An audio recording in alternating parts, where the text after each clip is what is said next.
Welcome to my world history notes, where I discuss things that I'm learning about the world after World War II.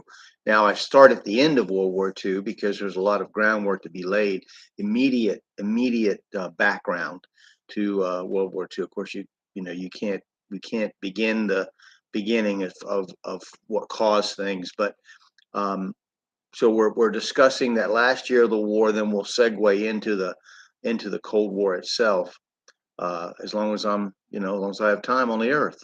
So it's a lot of fun. So anyway, I hope that you'll pick some of the names, the things I say, and that you'll study on world history. So today, we have a little bit of a discussion here. I want to begin with on January 8th, 1945, parliamentary elections in Egypt allowed a coalition led by Ahmad Mahir Pasha to gain power. This is interesting to note for later in our study, as he was assassinated in late February by a member of the Muslim Brotherhood.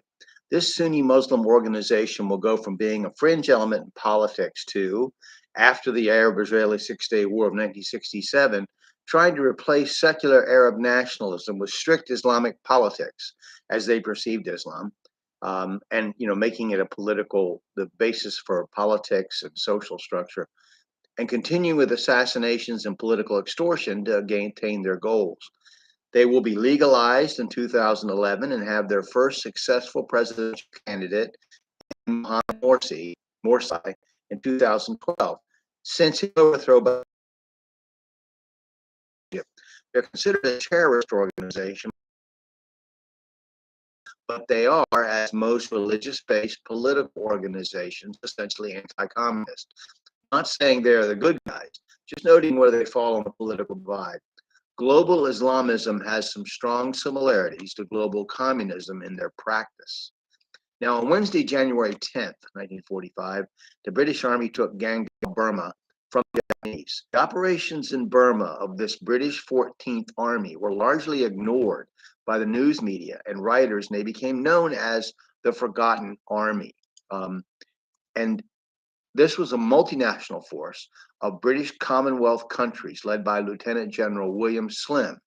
He will later, after his death, be famously accused of child sexual abuse in his post-military life as Governor General of Australia, whether fairly or not. But General Slim was a great British hero in World War II. Wrote several books. I think Defeat from Victory is one of them. On Saturday, the 13th of January, the Red Army began the East Prussia offensive. On the same day, an earthquake in Japan killed 2,000 people, the news of which was heavily censored due to the war, causing many more casualties than necessary. Adolf Galland was removed as the head of the Luftwaffe for his participation in a revolt of the pilots against the squandering of their limited resources in that last gasp at the Battle of the Bulge. Adolf Hitler, a couple of days later, would meet with top generals at a bunker complex in Western Germany. It would be his last ever trip to the Western Front. He spent most of the remainder of his life in the Reich Chancellery and in his bunker. Now, Raoul Wallenberg was an interesting character. He was a Swedish architect, businessman, and diplomat. He is also famous in history for being a humanitarian who saved thousands of Jews from the clutches of the Nazis. He would be captured by the Soviet Red Army at this time, charged with espionage, and disappear from history. That's spying. Clearly killed by the Soviets. The Soviet Russian government released a document in 1957 that said he died of natural causes in his cell and was cremated. Several former prisoners, though, reported seeing him alive as late as 1987. He was not declared legally dead by Sweden until 2016.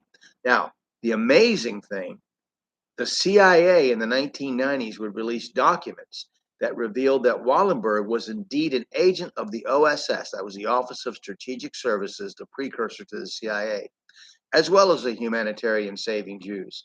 This would suggest a justification for the Soviets having charged him with espionage and arresting him.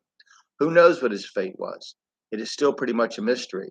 So here is a casualty of the Cold War before the Cold War supposedly began and during the closing days of World War II.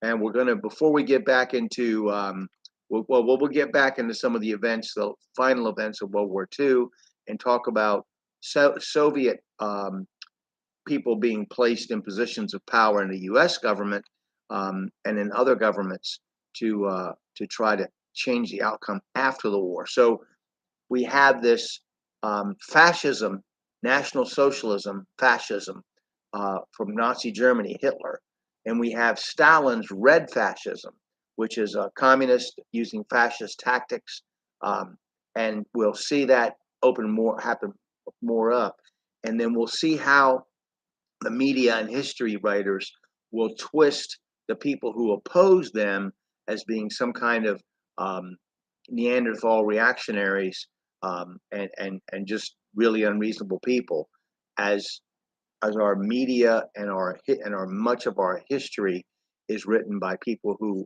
either are communist or are allied with the communists or feel kindly toward them or cooperate with them.